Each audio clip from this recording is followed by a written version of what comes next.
The sound of paper crumpling was the only thing breaking the silence. I stood on my porch holding the evidence that would finally end this nightmare. A stack of forged HOA letters with his signature on every one.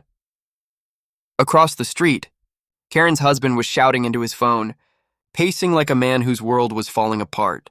His perfect little kingdom, his rules, his threats, his fake authority. It was all about to collapse. The neighbors were watching now. Curtains shifted. Doors cracked open. Everyone could feel it. Something big was about to happen. And the best part? I didn't need to yell. I didn't need to fight. I already had the truth. In writing. He caught my eye for half a second, and I could see it. Fear. Not anger. Not arrogance, just fear.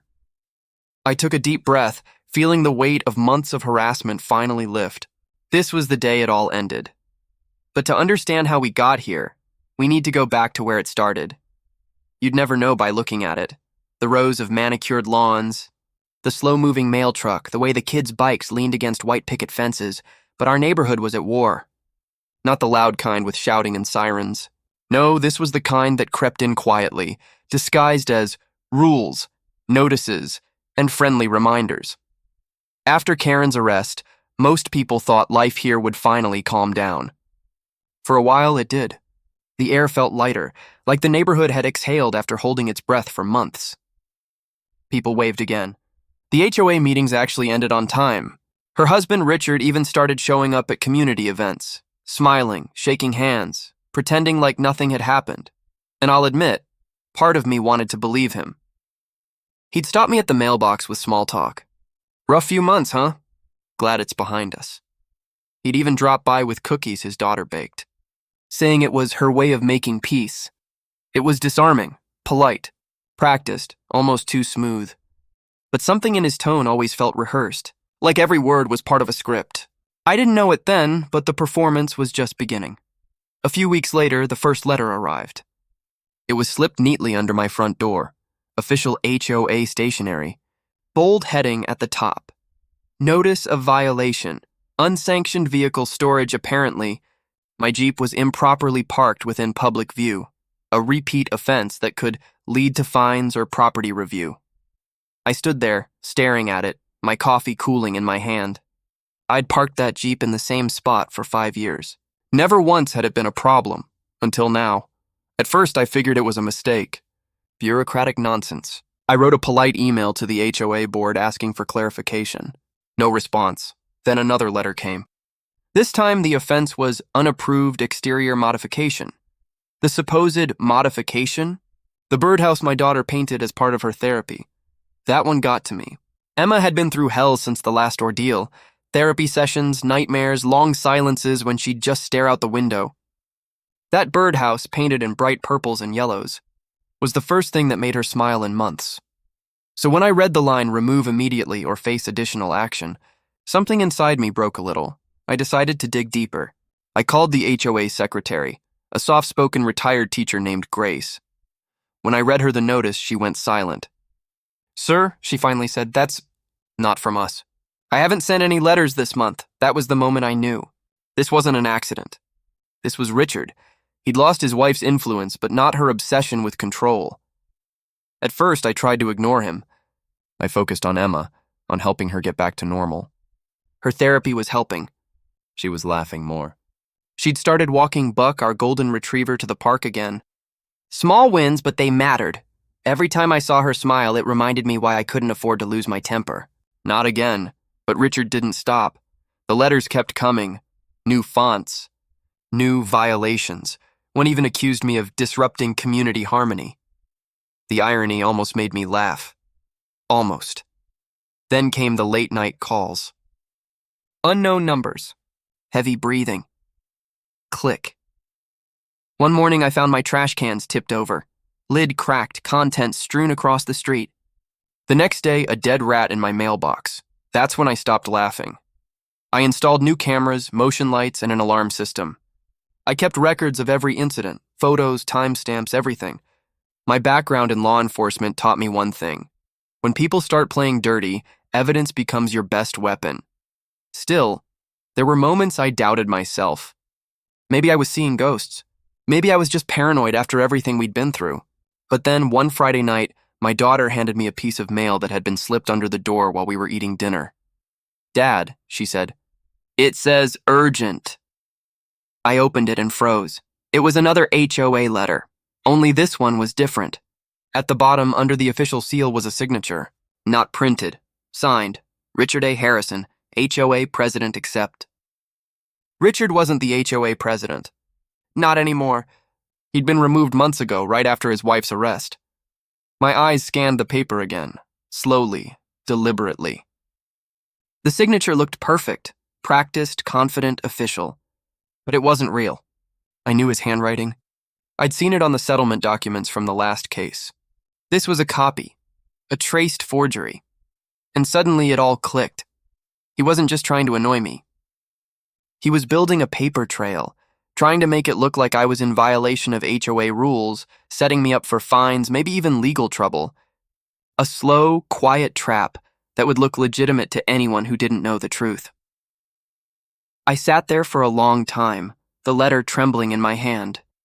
The TV hummed quietly in the background. Emma had fallen asleep on the couch.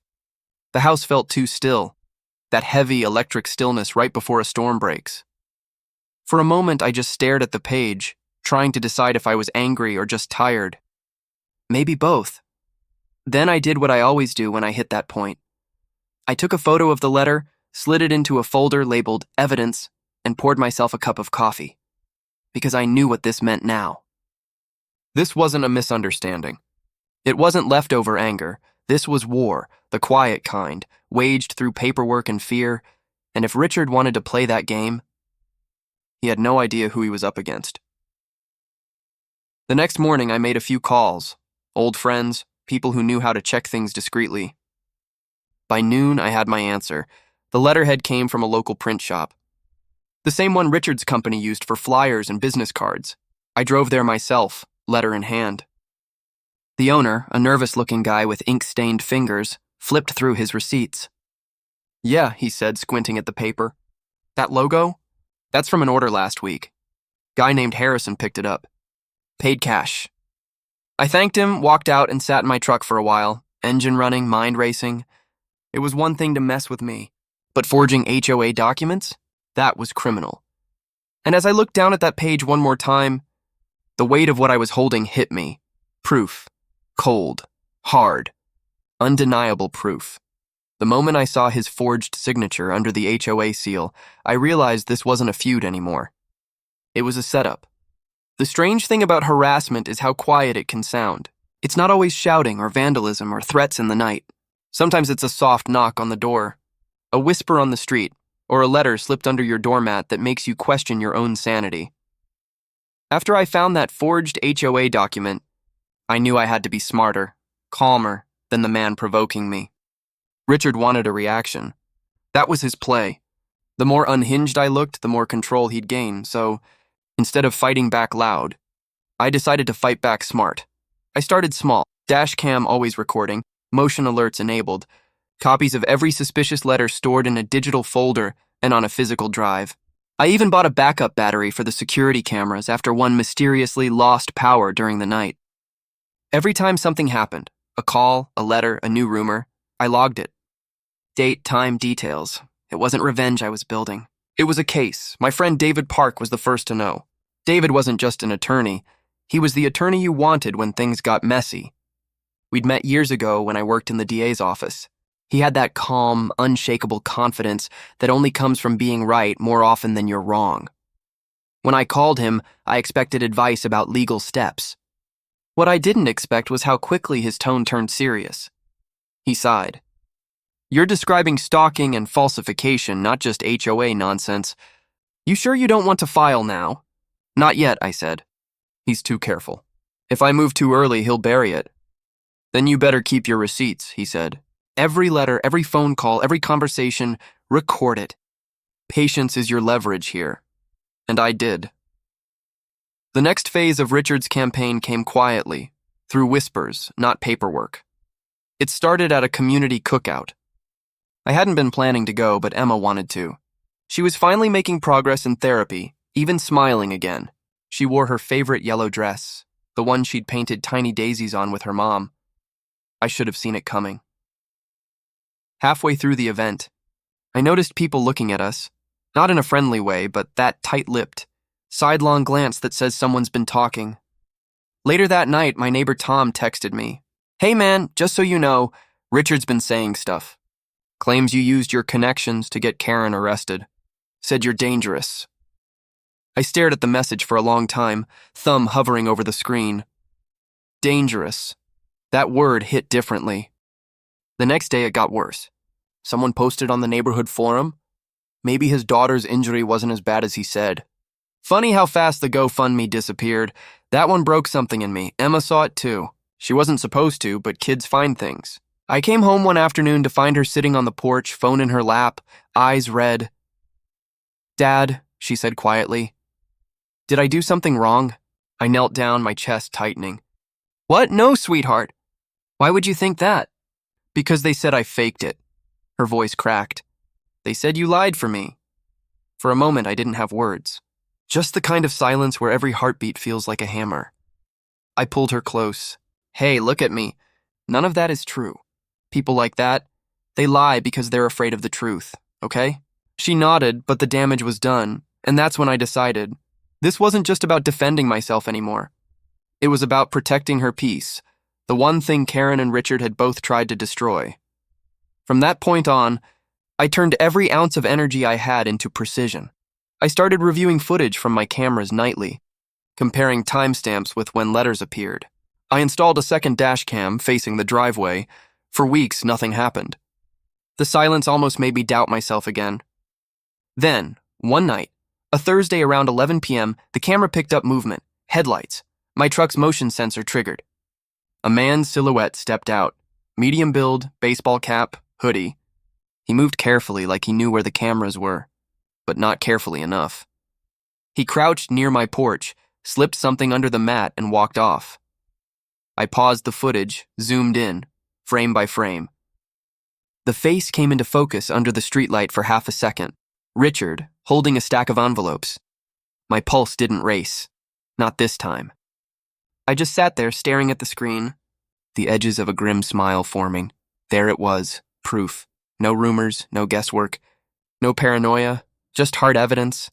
I didn't even need to open the envelope to know what was inside. But I did anyway, just to confirm it. Another violation notice, this one accusing me of unauthorized structural changes for repainting my mailbox. I took a photo of it next to the footage on my laptop screen. Then I sent both to David with a single message. He took the bait. The next morning, David called me before sunrise. I could hear the satisfaction in his voice. "You sure it's clear?" "Crystal." "I've got the timestamp, his face, and the letter he left." He chuckled. "Good, then we're ready." "Ready for what?" He paused for dramatic effect. "Confrontation. Public, controlled, and fully legal. Let's do it tomorrow morning at 9 a.m. I'll bring a witness." I nodded, staring at the flickering footage one last time. After months of being on the defensive, I finally had leverage, truth in its purest, most undeniable form. For the first time, I wasn't the hunted one. I was ready. That night, I barely slept. Every creak of the house, every passing car light made my mind run through scenarios. What if he denied it? What if he snapped? What if this only made things worse? But by dawn, the anxiety had burned away, replaced by something steadier. Resolve. Emma woke up early, too. She came downstairs, rubbing her eyes, and asked softly, "Is it over, Dad?" "Almost," I said. "Tomorrow, he'll finally have to tell the truth." She smiled, small, tired, but real. I watched the sunlight hit the forged letters scattered across the table, each one now a piece of evidence instead of a weapon. The war that started with whispers was about to end in daylight, and as I shut off the dash cam and set my phone to record one last time, I thought, tomorrow, he'd finally face the truth, and there'd be nowhere left to hide. The morning of the confrontation felt eerily calm, the kind of quiet that comes before a summer storm. The sun hadn't fully broken through the clouds yet, and the air hung heavy, thick with the kind of tension that hums in your chest. I stood on my porch, coffee cooling in my hand, watching as David's silver SUV rolled down the street. Behind him came a black and white police cruiser, followed by an unmarked car. For once, I wasn't nervous. I'd spent months living under that cloud, waiting, reacting, defending. But today was different. Today, I had truth on my side. Emma peeked out from the front window. "Is it really happening?" she whispered. "Yeah," I said softly. "It's time." David stepped out first, crisp suit, no nonsense. He gave me a small nod, the kind you give when you know the finish line's in sight. The two officers followed, one older and deliberate, the other young and alert. "Let's keep this calm," David said. "No drama, no shouting. Just facts," I smiled faintly. "That's the only kind of language I speak these days." We walked together toward Richard's house. His lawn, once obsessively maintained, had gone wild. Overgrown patches, cracked walkway, the HOA emblem on the mailbox now tilted at an odd angle. It was a fitting metaphor. Richard opened the door halfway before realizing who was standing on his porch. His eyes darted from me to David, then to the officers. "What's this?" he asked, voice tight. David held up a folder. "Mr. Harrison, we're here on official business." "We'd like a few minutes of your time." Richard's attempt at composure wavered. "If this is about those letters, it is," I interrupted calmly. "And about the footage." His expression froze. He knew. We stepped inside. His house smelled like burnt coffee and stale air, signs of sleepless nights. The dining table was cluttered with half-open envelopes and HOA papers, as if he'd been preparing for a defense he knew was coming. David set the folder down and opened it. Inside were printouts, dash-cam footage stills, time-stamped photos, and the original forged letters. "Mr. Harrison," David began. "These documents match the fraudulent notices delivered to multiple homeowners, including my client. The dash-cam footage places you at his property at 11:02 p.m., hand-delivering one of them." Richard's face turned red, then pale. "I wasn't—" David held up a hand. "Before you dig that hole deeper, I want to be clear. This evidence has already been logged with local authorities." The older officer stepped forward, voice steady. "Mr. Harrison, we're investigating charges of harassment, falsification of official documents, and attempted fraud." For a moment, Richard just stood there, gripping the back of a chair like it was an anchor. Then his words spilled out, defensive, desperate, fragmented. "I wasn't trying to hurt anyone." "You don't understand, she's my wife." Everyone turned against her after the arrest. The board threw her out, the neighbors. I just wanted to protect her name. "Fix things." I met his eyes, calm but cold. "You don't fix things by destroying someone else's peace, Richard. You double the damage." He opened his mouth again, but the words died. The reality was setting in, not just the evidence, but the weight of what he'd done, out front. Neighbors had started to gather, that inevitable hum of curiosity and gossip spreading like wildfire through the cul-de-sac.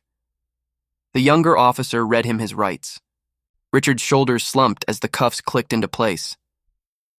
From my driveway, I saw his daughter, Emily, sitting in the passenger seat of a small blue car. She couldn't have been older than 15. Her hands were clasped tightly in her lap, her eyes glassy with confusion and shame. I hesitated, then walked over slowly. She looked up as I approached. "Is my dad going to jail?" I crouched beside the window, careful with my tone. "He's going to face what he did." "But that doesn't mean you have to carry it." Tears welled in her eyes. I told him to stop. I told him Mom made everything worse, but he wouldn't listen. I nodded gently. "Sometimes love makes people lose their way. But this can be a new start for you." Behind us, Richard was being led to the cruiser. He didn't resist. For the first time, he looked small, not angry, not powerful, just... Hollow Emma had come outside. Standing beside David, she whispered, "Dad, it's over." And for the first time in months, I actually believed it. The weeks that followed were a blur of statements, hearings, and slow restoration. Richard was charged formally with harassment and document forgery. Karen's prior offenses were reopened under community fraud provisions. The two of them, who'd once lorded over every rule in the neighborhood, now faced the very laws they'd twisted. The HOA held an emergency election. For the first time in years, the board was made up of reasonable, decent people, neighbors who cared about harmony, not control. And me? I just wanted normal again. Emma started smiling more. Her therapy sessions turned from trauma recovery to rebuilding confidence. She began planting flowers in the yard again, bright marigolds and wild daisies, her way of reclaiming color in a space that had felt gray for too long. One afternoon, as we were setting up her bike in the driveway, Emily, Richard's daughter, came by. She hesitated before speaking. "I wanted to say thank you," she said. "And I'm sorry. For what my parents did," I smiled softly. "You didn't do any of it, Emily, but thank you."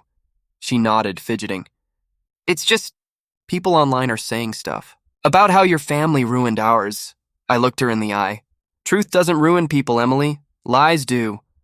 She nodded again, slower this time, and walked off. A few days later, David stopped by with a final update. "Sentencing's in," he said, setting a paper on my porch table. "Probation, restitution, and a permanent removal from the HOA board for both of them. They'll be moving soon." I stared at the words for a moment, then folded the paper and set it aside. Relief wasn't loud. It wasn't even satisfying in the way I'd imagined. It was just quiet. David clapped me on the shoulder. "You did good, man. You stayed calm. That's what broke them," I smiled faintly. "Sometimes that's the best weapon, isn't it?" He grinned. "That's why they never saw it coming." That night, I sat on the porch, watching the sunset spill across the street, orange, pink, and gold melting into each other.